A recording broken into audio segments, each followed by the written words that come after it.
I still remember that night like it happened yesterday. The chandeliers sparkled above me, the sound of clinking glasses and polite laughter filled the grand hall, and I sat there at table 12, quietly observing. Everyone was dressed in their finest. My son, Brandon, stood on the stage, microphone in hand, and that mischievous smile of his, the one I had known since he was a little boy, lit up the room. "And now," he said, "I have something very special for you all. Something you won't want to miss." I felt a small knot in my stomach. My heart beat a little faster. I had no idea what was coming. Then he said it. "For my mom. I'm auctioning her off. Starting bid, $1. A ripple of laughter passed through the audience. I froze, gripping the edge of my seat. I wanted to protest. I wanted to tell him, "Brandon, stop." But I didn't. I simply smiled. A small, tight smile that didn't reach my eyes. $1. He thought it was a joke. The room erupted with chuckles. Some people whispered. Some shook their heads. And there I was, sitting at that table, feeling a strange mixture of embarrassment, disbelief, and hurt. I wanted to disappear. To vanish behind the folds of my dress. But at the same time, I couldn't look away. I watched him, my son, my little boy who had grown up so fast, laughing so freely at my expense. $1, he called again, laughing. "Anyone, $1 for my boring mom." And that's when it happened. A hand went up in the crowd. A quiet man, sitting near the back, who no one seemed to know very well. $1 million, he said. The room went silent. My stomach dropped. My eyes widened. $1 million? For me? I sat there, stunned. My son's laughter stopped mid-sentence. The audience gasped. And I didn't know what to feel. Shock, fear, pride, gratitude, all at once. I had never felt so small and so important at the same time. And in that moment, I realized, everything about that night would change me forever. I suppose I should start at the beginning, or at least, the part of my life that led to that unforgettable night. I have always been ordinary. Not flashy, not ambitious in the ways the world seems to celebrate. I loved simple things, the smell of fresh coffee in the morning, the sound of rain tapping against the window, the quiet laughter of my son. Brandon has always been full of life. Even as a little boy, he had this energy that could light up a room. I remember when he learned to ride his bike. He fell more times than I could count, scraped his knees, and each time he would look up at me with a grin, saying, "Watch me, Mom. I've got this." And I would watch. My heart swelling with pride and worry at the same time. I lived alone, mostly, after Brandon's father and I parted ways. It wasn't easy, but we made it work. My days were filled with the little routines that made life feel safe, making breakfast for Brandon, packing his school lunches, helping with homework, listening to his endless stories about friends, teachers, and dreams. Those moments, ordinary as they were, became the center of my universe. Brandon's father, well, we remained cordial. He would come for visits, birthdays, holidays. And in many ways, I was grateful for that. But most of the time, it was just the two of us. Just mother and son. And we thrived in our little bubble. I wasn't the kind of mom who went to every school function or who cheered the loudest at every soccer game. I preferred quiet. I preferred presence over performance. Sometimes Brandon would tease me about it. "Mom, you're so boring," he'd say with that playful smirk. And I'd laugh, because it was true. I was boring. But I think he also knew. I was always there. Always listening, always caring, always quietly rooting for him. The gala that night was for a local charity, one that Brandon had recently become involved with through his college. I hadn't expected much. I thought I would be a quiet presence, sitting in the corner, maybe helping with a silent auction, maybe meeting a few people. I had no idea Brandon had other plans. Leading up to that night, our home was its usual organized chaos. Breakfast conversations about homework, coffee cups left half full on the counter, my gentle reminders for him to remember his jacket. Small arguments over who left the lights on, or whose turn it was to take out the trash. Everyday life, in all its messy, comforting beauty. Brandon's friends often visited our home. Some of them were loud, boisterous, full of jokes and stories. They teased me gently, calling me the quiet mom, or the one who never yells. And I didn't mind. In fact, I liked it. They made him happy, and that's all I ever wanted. I also had my own friends, mostly women from my book club or neighbors who had known me for years. Our lives were filled with quiet laughter, shared recipes, and long conversations over tea. There was comfort in these routines. Comfort in the predictability of my ordinary life. And yet, part of me always wondered, did Brandon feel the same way? Did he notice the small sacrifices, the quiet love that went unnoticed sometimes? Our home itself was modest, but full of warmth. The living room had a big window overlooking the garden, where I grew roses every spring. The kitchen smelled of fresh bread and herbs. The walls were lined with photographs, Brandon as a toddler with his first puppy, his first day at school, birthdays and family vacations. Each photo a memory, a testament to a life lived in quiet love. I had never been one for grand gestures. I believed in showing love through presence, through listening, through being there when it mattered most. And for the most part, that worked. Brandon was happy. He laughed, he thrived, he grew into a kind, clever, funny young man. And yet, even with all that, I knew there were times I didn't fully understand him. College had changed him. His ambitions, his friends, his social life, they all seemed to pull him further from our quiet little world. I would watch him leave for a weekend with friends, or stay up late texting, and I felt a quiet pang in my chest. Not sadness exactly, more distance. But I trusted him. I trusted that the bond we shared was strong enough to survive these changes. And in my heart, I always knew, he loved me, even when he teased me or acted impatient. That night at the gala, I arrived in a simple dress. Nothing fancy, nothing that drew attention. Just me. I had brushed my hair neatly, applied a light touch of makeup, and tried to appear calm. But inside, I felt the usual flutter of nervousness I always carried when surrounded by large groups of people. Brandon met me at the door with a hug. "Mom, I'm so glad you came," he said, and for a moment, I felt proud. Proud of the young man he had become, proud that he still wanted me there. The room was filled with chatter, glasses clinking, laughter, polite conversations. I drifted from table to table, exchanging smiles and greetings. People were kind, interested in the charity, in the cause. And I smiled back, quietly observing, taking it all in. Little did I know. Brandon had been planning something else.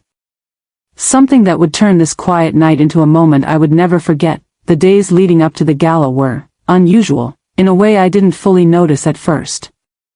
Brandon seemed more excitable than usual, moving around the apartment with a sense of purpose that made me smile and worry at the same time. "Mom," he said one evening as I was drying the dishes, "don't worry about your outfit. Just wear something simple. You'll fit right in."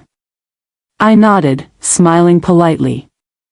"Simple is my specialty," I said, trying to keep my voice light.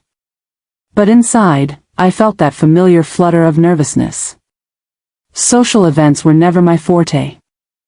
Large rooms, loud conversations, people staring, it wasn't my comfort zone.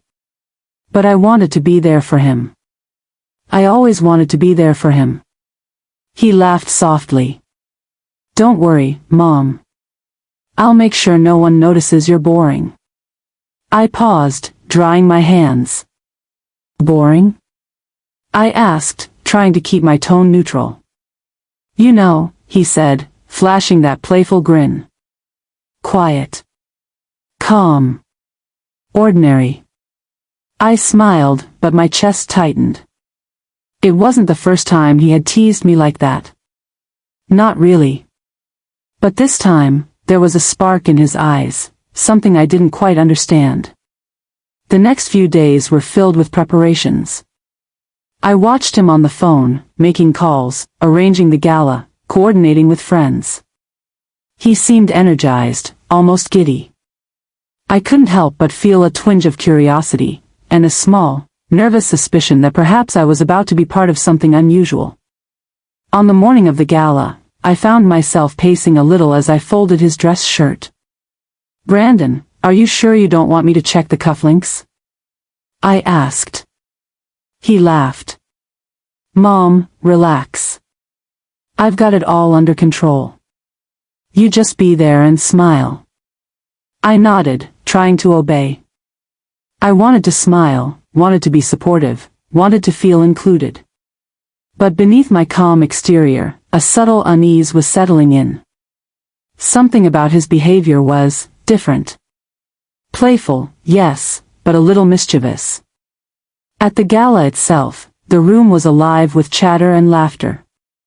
Soft music played in the background, glasses clinked, and waiters moved gracefully between tables. I felt a small sense of pride seeing Brandon there, shaking hands, greeting guests, confidently navigating the room.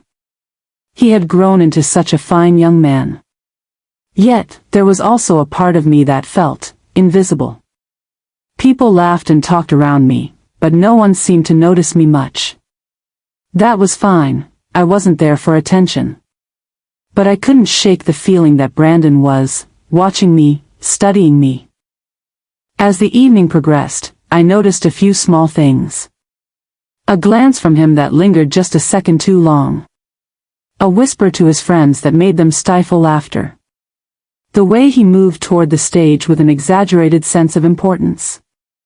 And then came the first signs of tension, or maybe, mischief disguised as tension. Brandon leaned over at one point, whispering in my ear. Mom, remember to look surprised later. Surprised? I asked, furrowing my brow. You'll see, he said, grinning. And then he walked away, leaving me with that uneasy feeling in my stomach. Throughout dinner, there were moments that made me pause. He joked with the auctioneer, his laughter louder than necessary. He made playful comments to the audience, and I could see some of his friends chuckling.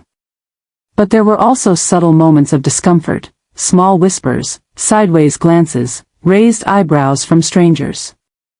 I tried to remind myself, this is Brandon. He's always been playful. He loves attention. He loves to make people laugh. It's just who he is. But deep down, a quiet worry grew. What if I didn't understand what he was planning? What if it embarrassed me? What if people laughed at me? As the appetizer plates were cleared and the main course served, Brandon returned to my side. He leaned down and whispered, Mom, you look amazing tonight. Really? Just wait for it. I smiled weakly, nodding, though the knot in my stomach tightened. I wanted to trust him. I wanted to feel comfortable. But something in the air was changing, shifting in a way I couldn't yet name. Then came a brief lull, a quiet moment between courses. I watched him from across the table. He was chatting with a group of friends, laughing, animated, vibrant. He caught my eye for a moment and winked. And then he did it, he said something that made my heart skip. Mom, he said, teasing, don't be too shocked when it's your turn. I forced a laugh. My turn? Brandon, what do you mean? He just smiled, shaking his head, and turned away. I tried not to let my imagination run wild. Perhaps it was a joke. Perhaps it was nothing. But as the evening wore on, the tension grew. Small things started to pile up. A comment here from a friend, a glance there from a stranger. I felt my chest tighten each time Brandon laughed a little too loudly at his own jokes. At one point, I caught him speaking with the auctioneer in hushed tones. They were smiling, nodding, sharing some private joke that I wasn't part of. I felt a flicker of worry, quickly replaced by the thought, he's just having fun. He's always been like this. Yet, my intuition told me otherwise. There was something different in his tone, something playful but also deliberate. And then, before I could gather my thoughts, it began, the first small signs of public attention. Brandon raised his hand, gesturing toward me, and the audience's eyes slowly followed. "Everyone," he said, his voice carrying across the hall, "I want to show you something special tonight." A hush fell over the table. I felt my heart pound in my chest. I forced myself to smile, my hands clasped tightly in my lap. "Special?" I whispered to myself. "What is he doing?" The room's energy shifted. People leaned forward, curious. Some whispered to their neighbors. I tried to remind myself, Brandon loves fun. He loves surprises. It's probably harmless. But the tension in my stomach refused to ease. Something big was coming. Something I didn't understand. Then came a few moments of quiet. Brandon smiled, winked at me, and gestured again toward the stage. My pulse quickened. At that point, I realized that the evening I had expected to be calm, ordinary, perhaps even dull, was transforming. The laughter, the whispers, the glances, they were all part of a plan. And deep down, I felt the faintest sense of dread, mingled with curiosity, and yes, a little excitement. Even in those small, rising moments of tension, I reminded myself, I trusted him. I always had. But I also knew, tonight, everything was about to change. Little did I know just how dramatically, and in ways I could never have imagined, the moment finally came. Brandon walked confidently to the stage, microphone in hand, and the room hushed. I felt my chest tighten. I had no idea what he was about to say, though I could sense the playful energy radiating from him. "Ladies and gentlemen," he began, his voice carrying across the glittering hall, "I have something very special for you tonight." I forced a small smile, my hands folded in my lap. Special, what does he mean by special? I thought. My stomach twisted in anticipation. "And now," he said, grinning, "I'm going to auction off someone very dear to me." A few murmurs ran through the audience. My heart skipped a beat. "Someone you all know, my mom." My eyes widened. "Auction me?" I whispered to myself, stunned. The room erupted in laughter. Some clapped, some whispered, and I felt every gaze turn toward me. I sat there, trying to remain composed, trying to keep my smile from trembling. Brandon held up the microphone, looking at me with that mischievous glint I had seen in him since he was a boy. Starting bid, $1. A ripple of laughter spread through the hall.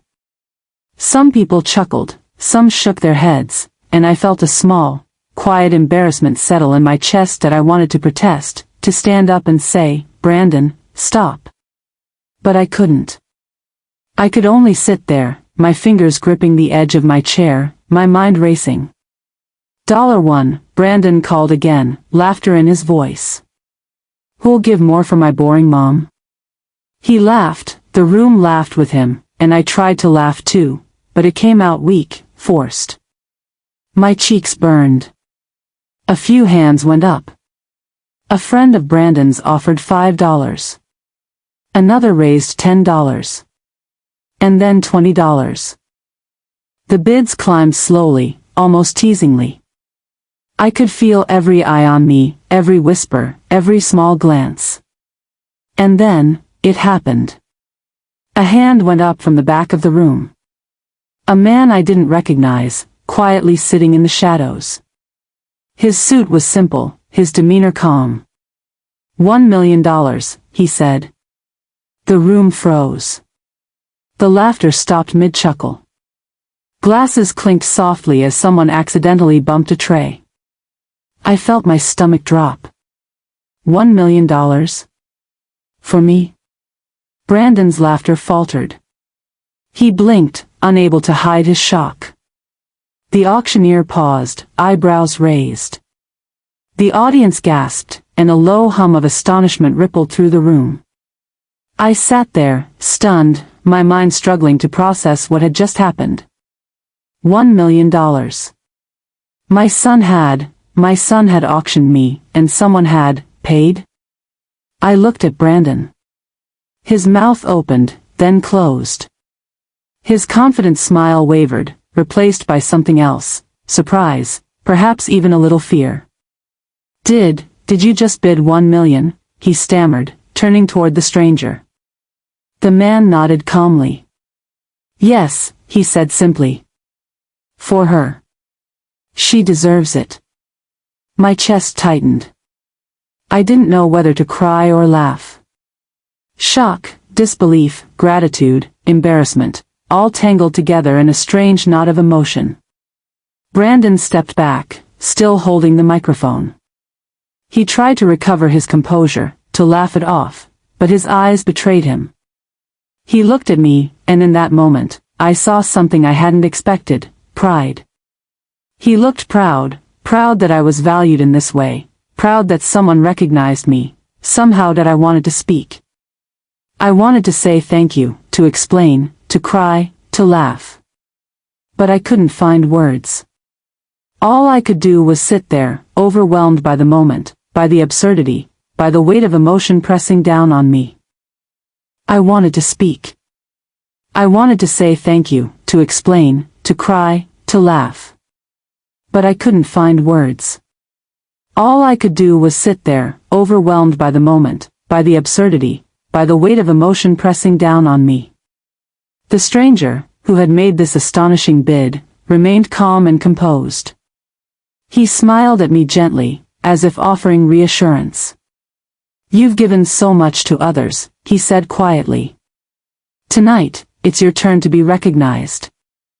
I blinked back tears, overwhelmed by the kindness in his voice. And then, finally, I understood. This wasn't about the money. It was about acknowledgement. About love. About being seen. Brandon recovered his composure and turned back to the audience. Ladies and gentlemen, he said, his voice steadier now, it seems my mom is in very high demand tonight.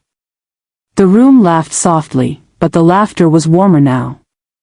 There was no ridicule, no malice, only astonishment and admiration. I felt my chest loosen, my hands unclench. For a moment, I allowed myself to breathe. To take it all in. The sparkling chandeliers, the glittering gowns, the whispers, the awestruck faces, and my son, standing on the stage, smiling nervously, realizing the enormity of what he had set into motion. The auction continued briefly, with polite applause, small bids, and finally, the conclusion. $1 million. My son stepped down from the stage, still grinning, though a little sheepishly. I finally stood, my legs trembling slightly. I approached him, and he wrapped his arms around me. I felt the warmth of his hug, the strength of his embrace, and all the confusion and tension melted away. I'm sorry, Mom, he whispered. I didn't mean to embarrass you. I shook my head, holding him close. Brandon, you didn't embarrass me. You just reminded me how much you love me. The stranger approached, extending a hand. You're worth every penny, he said simply. I shook his hand, feeling a strange mix of gratitude and disbelief. As the applause settled, and the crowd returned to their conversations, I realized something profound. In that strange, unbelievable, emotional moment, I had been seen. Truly seen. Not for what I did, or how I looked, or what I could offer. Simply for being me. Brandon stayed close, his hand on my shoulder. I looked up at him, my heart full. "You know," I said softly, "you're still my mischievous little boy." He laughed, a little embarrassed, a little proud. "And you're still my boring mom," he teased. I smiled, shaking my head. Boring? Maybe. But tonight, you made me feel like anything but. The rest of the evening passed in a blur. People congratulated me, some offered kind words, others were simply curious. But through it all, I held Brandon's hand, feeling the quiet, deep connection that had carried us through years of ordinary life. That night, as we left the gala, I reflected on everything. The laughter, the surprise, the embarrassment, the overwhelming sense of being valued. My son had orchestrated something audacious, yes.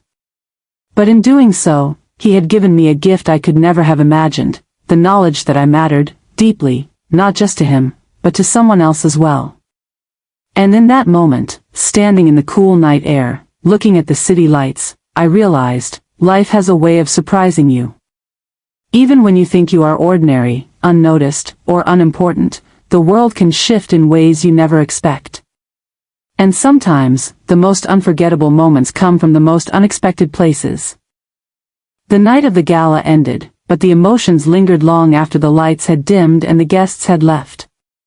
When we finally got home, the quiet of the apartment felt almost surreal. The echoes of laughter, the murmurs, the gasp of astonishment, everything contrasted sharply with the calm of our living room. Brandon was unusually quiet on the drive back. Usually, he would chatter about the food, the outfits, the speeches. But this time, he sat next to me, his eyes on the road, a thoughtful expression on his face. I wanted to speak first, to break the silence, but I let him have it. Sometimes silence holds its own kind of conversation. When we arrived, he turned toward me. "Mom." "I'm sorry," he said quietly, almost afraid of my reaction. "I didn't mean for it to be so intense. I wanted to make a point. I wanted everyone to see what I see every day." I looked at him, my chest tight, but my eyes soft. "Brandon, do you know how that felt?" I asked. "Sitting there, while you auctioned me, it was terrifying. Embarrassing. But," I paused, searching for the right words. "It was also kind of beautiful." He raised an eyebrow. "Beautiful?" he asked, skeptical. "Yes," I said, smiling faintly. Because for the first time, I felt truly seen. Not for what I could give, or what I did, or how quiet I am. But just for being me. And that's something I don't think I've felt in a long time. Brandon's eyes softened. He reached over and squeezed my hand. "Mom, you've always been amazing. Maybe I didn't show it enough. Maybe I teased too much. But I see you. I really do." I felt a wave of warmth wash over me. All the embarrassment, the tension, the fear of being laughed at, it melted away in that moment. I realized then that the gala wasn't just about a strange auction or a shocking bid. It was about acknowledgement, love, and connection. I felt a wave of warmth wash over me. All the embarrassment, the tension, the fear of being laughed at, it melted away in that moment. I realized then that the gala wasn't just about a strange auction or a shocking bid. It was about acknowledgement, love, and connection. The stranger who had bid the $1 million became part of that story too. We never spoke much at the gala. He was calm, polite, and almost unassuming. But after the event, he requested a meeting to ensure everything was properly arranged. When he came to our home, I felt an odd mix of curiosity and nervousness. Here was a man who had, in a single sentence, changed the course of my evening, my perception, and perhaps a small part of my life. He smiled gently when he arrived. I wanted to meet you in person, he said, his voice quiet but firm. I meant every word I said. You've given so much to your son, to your family, to others, and tonight, it felt right to show that in return. I blinked, unsure what to say. Words seemed small compared to the magnitude of his kindness. I don't even know what to say, I admitted softly. He shook his head. You don't need to say anything. Just know that your presence matters. That's more important than anything else. Brandon stood nearby, looking slightly awkward but proud. See, Mom? I told you someone would understand.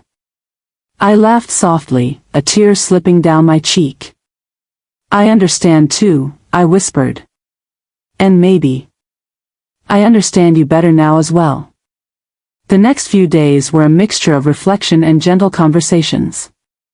Brandon and I talked more openly than we had in years. He shared his college experiences, the pressures he faced, the moments when he felt uncertain. I shared mine, the small daily worries, the quiet pride, the unspoken love I had always carried. That it was in these conversations that I realized something important. Our relationship, like life itself, had been ordinary, predictable, even mundane at times. But that didn't make it any less valuable. In fact, it made it precious. The everyday love, the quiet presence, the little acts of care, these were the moments that shaped our bond more than any grand gesture ever could. And yet, the gala had reminded me that life has a way of turning ordinary moments into extraordinary ones. That even in the smallest, most predictable lives, there are chances for profound recognition, for awe, for connection that transcends embarrassment or fear. I also learned something about humility. It's easy to underestimate yourself. It's easy to believe that because you're quiet, ordinary, or simple, your life doesn't matter in the grand scheme of things. But the truth is, every act of care, every moment of patience, every quiet sacrifice leaves an imprint. It may go unnoticed by the world at large, but it is never truly invisible. Brandon's teasing, the laughter at the gala, the absurdity of the auction, all of it became a lens through which I saw myself differently. I realized that I had underestimated my own worth. That I had spent so long trying to blend into the background, I had forgotten to recognize the quiet strength, the love, and the resilience I carried every day. The stranger's bid of $1 million was a symbolic moment, yes, but it also carried a deeper meaning. It reminded me that life often surprises us when we least expect it. That kindness, recognition, and respect can come from unexpected places. And that love, simple, steadfast, unwavering love, has a value that cannot be measured in dollars, yet can be honored in gestures both small and monumental. Over the next weeks, life slowly returned to normal. Brandon resumed his college routine. I returned to my quiet mornings with coffee and the gentle rustle of leaves outside the window. The kitchen smelled of fresh bread again, and the house rang with our shared laughter in those ordinary moments. But something had shifted. There was a new awareness, a deeper appreciation for one another. Brandon teased less sharply, and I laughed more freely at his antics. Our conversations became richer, longer, more open. And even in the quiet moments, I felt seen. Truly seen. Sometimes, in the evenings, we would sit together and reflect on the gala. "Mom," he said one night, "I'm sorry again for embarrassing you. But, did you see the way people reacted? They saw you. They really saw you." I nodded, smiling softly. "I did, Brandon. And I saw something else too. I saw how much you care, even when you tease. I felt your love in a way I hadn't before." He reached over and squeezed my hand. "That's all I ever wanted, Mom. For you to know how much I love you. For everyone to see it too." And in that moment, I understood that the gala wasn't about humiliation, or attention, or money. It was about love. Recognition. Connection. and the extraordinary power of seeing and being seen. It also reminded me of forgiveness. Not just forgiving Brandon for the shock, or forgiving the audacity of the auction, but forgiving myself for the quiet doubts I had carried. Doubts that whispered I was ordinary, unremarkable, unnoticed. That night, I let those doubts go. I embraced the reality that ordinary doesn't mean invisible. Quiet doesn't mean unimportant. And love, steady, enduring love, is more valuable than anything money can buy. Over time, I found myself thinking about the stranger less as an anonymous figure and more as a symbol. A reminder that sometimes, people can see the worth in us that we have long forgotten. That generosity, empathy, and respect can come in forms that surprise us, in ways that change our perspective forever. I began to carry that lesson into my daily life. The morning coffee, the quiet chats with neighbors, the small gestures of care for Brandon, everything felt richer, deeper. Even the ordinary moments had weight, significance, and beauty. And as I watched Brandon grow into a compassionate, thoughtful adult, I realized that the gala, the auction, the $1 million bid, they were not just an event. They were a turning point. A moment that allowed me to see, appreciate, and embrace the quiet power of my own life. Life, I learned, has a way of teaching us the most profound lessons through the most unexpected circumstances. A playful prank, a public spectacle, a stranger's kindness, all of it converged to remind me that being seen, truly seen, is one of life's greatest gifts. And as I tucked myself into bed that night, the memory of the gala still vivid, I whispered softly to myself, "You are seen.